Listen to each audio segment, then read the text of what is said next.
Hello, it's Dana Smithers, author of The Law of Attraction Gratitude Journal, and we are going to be talking about my tip for week 2 today. So, this journal is all about attracting more of what you want to create a happy, abundant life, and only you can decide what that looks like.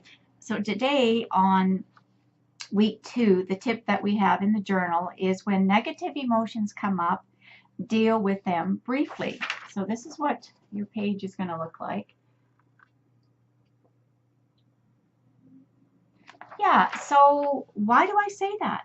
Well, first of all, when you have a negative emotion, you know how the law of attraction works by now, right? Everything starts with our words, and those words give us thoughts, and it's from those thoughts that we get an emotion, a vibration, a feeling, and that gives us our result of what we manifest. So the more that you keep focusing on negative emotions, the negative vibration just gets bigger and bigger, and it kind of snowballs in your life, so that what you're ending up with is a whole lot of negativity going on. So life happens, have your hissy fit. If it's more serious and you're having a meltdown, maybe it's over an illness or a health issue, or maybe it's about finances or a relationship. Those emotions are going to come up all the time. We're human, so this is part of the human experience. But how we deal with them is so important. So, I've talked about the reset vibe button. You're all getting quite familiar with this one, right? The reset vibe, asking yourself. So reset from negative to positive, just ask yourself, so what do I want? Because when we focus on what we want, the energy changes, the vibration changes, and what we attract changes.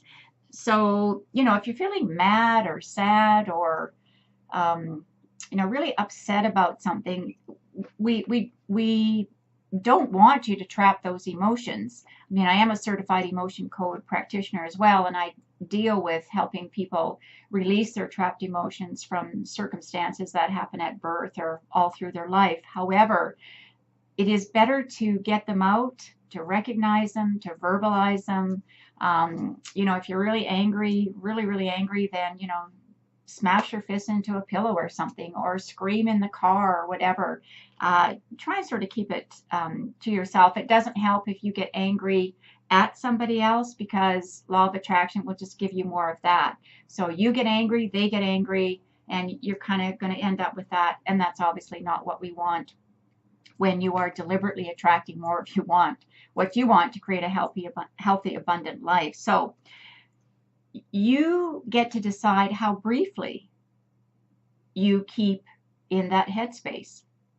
So how long are you going to be thinking about how sad you are? I mean, if you're going through a death, grieving about the loss of a person or an animal, or maybe something's going on in the environment that's really upset you, then you get to decide how short or how long that briefly is for you. If it's something that's kind of petty and you're wondering, like, why am I focusing on that? That should be pretty briefly, even just a few seconds to reset the vibe, asking yourself, so what do I want? But, honor yourself. If there's a lot of grief, a lot of emotion going on, for some people, it can take a while. So that's what I'm suggesting to you, is really honor how briefly that is to you. But when you're done, let's be done with it, right? Let's be done with it.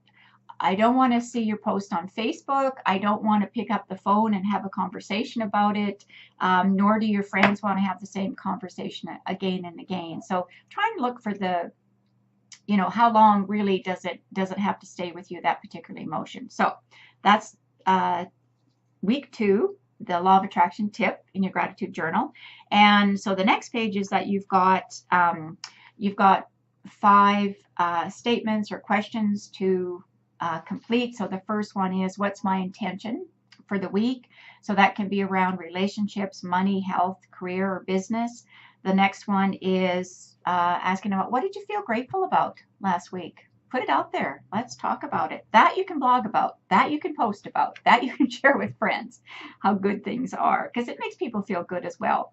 And statement number 3 is, I deliberately use the law of attraction to attract. So write down what you did attract. Number 4, instead of affirmations, try this: I'm in the process of manifesting, and put out what you want. And then I felt major positive vibes last week when. So fill in those blanks. And then the next page that you've got is the ask, believe, receive process. So you've got to ask, you've got to believe it's possible, and then you have to receive it and celebrate the closeness of the match. And the last page for the week is talking about what abundance you felt. So abundance is a feeling. List all the ways in your journal that you felt abundant. You know, it might be a conversation that you had. It might be a new connection that you made. I just recently connected with a wonderful gal, Juliet, in 100 miles from Dublin, Ireland. So I love connecting with women around the world. That was always one of my goals. So that's our tip for this week. So carry on, be positive, express gratitude every day, and deliberately use the law of attraction. And if you haven't purchased the book yet, you can either go to my website, danasmithers.com, or just go to amazon.com in whatever country you're in, and you can order it.